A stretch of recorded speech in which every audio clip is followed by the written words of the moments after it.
The Worldwide Refugee Crisis and Protection of Borders. A presentation by Paul Brackey, author, publisher. American Leadership Books. Author of 9 books on social, political, and criminal justice issues. The huge influx of immigrants seeking entry to wealthier countries is a serious risk all over the world. Thus, it's important not to let sympathetic portraits of individual immigrants undermine the serious damage to the U.S., if immigration policies aren't tightened. Though these immigrants have suffered in their home countries, the huge migration poses a security crisis to their destination country. The battle over immigration to America is part of a global crisis in which there are more migrants than ever. This huge influx requires new regulations to deal with the hordes that could upend the economy. There is also a need to keep out the criminals, including drug dealers, who are seeking refuge in America. The old laws protecting immigrants have become obsolete in light of the crisis. In 1952, the UN established a policy to protect refugees and asylum seekers wherever they fled to seek protection from persecution. This protection does not apply to a migrant seeking a better job and life. But now these regulations have become outdated. These UN regulations have become outdated for several reasons. The distinctions between refugees and asylum seekers have become less clear now. Many immigrants are leaving their home country because they are suffering from poverty, a limited food supply, and economic and social turmoil. The distinctions between different types of immigrants shouldn't matter now, because the vast hordes of immigrants are threatening the stability of the destination countries. The vast hordes of immigrants are a threat to stability, because the destination countries can't accommodate them.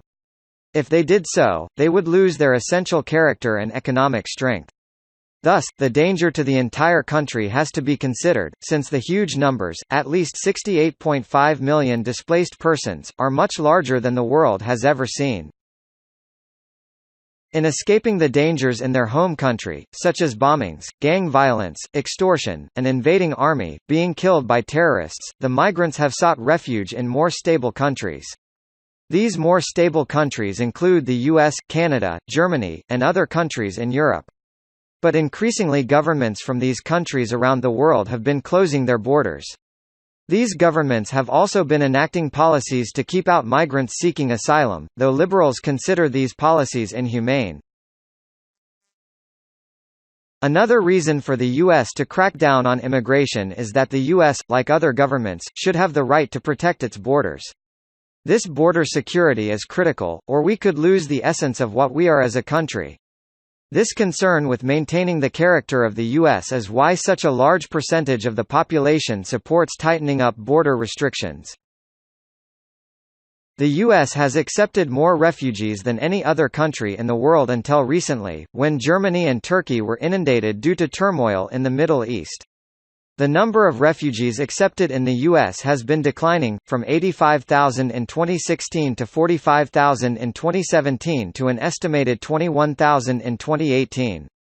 This decline is necessary to protect the U.S. economy, though liberals feel the U.S. should be more open.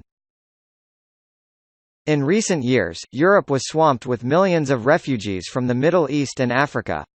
This influx of refugees has been due to wars in Syria and Afghanistan, ISIS activities in Iraq, and conflicts throughout Africa. Due to this massive migration, voters in Europe have viewed this migration as out of control.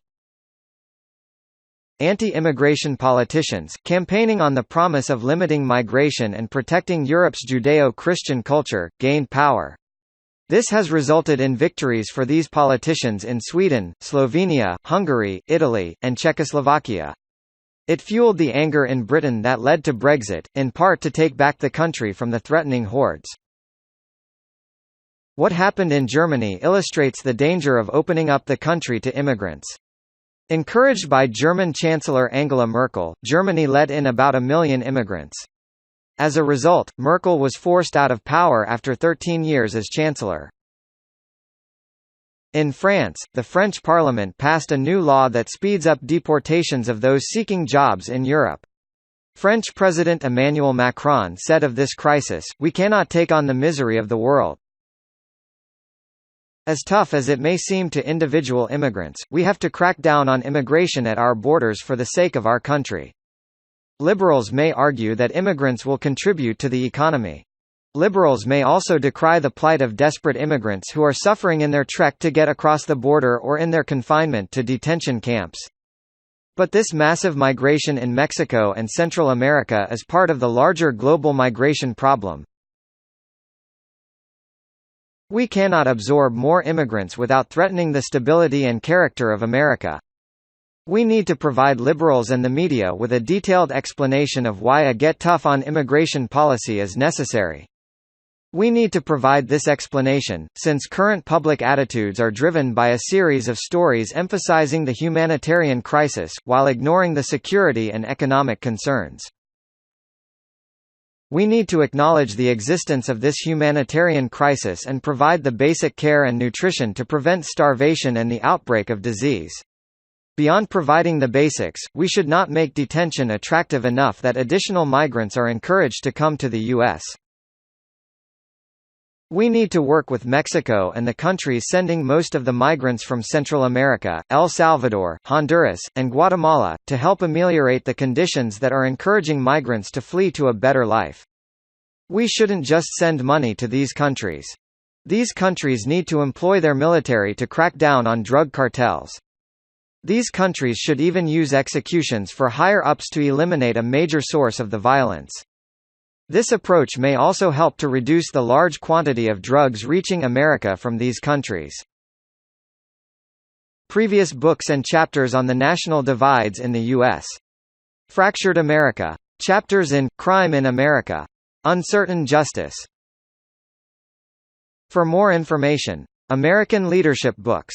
Little Rock, Arkansas. www.americanleadershipbooks.com. Info@americanleadershipbooks.com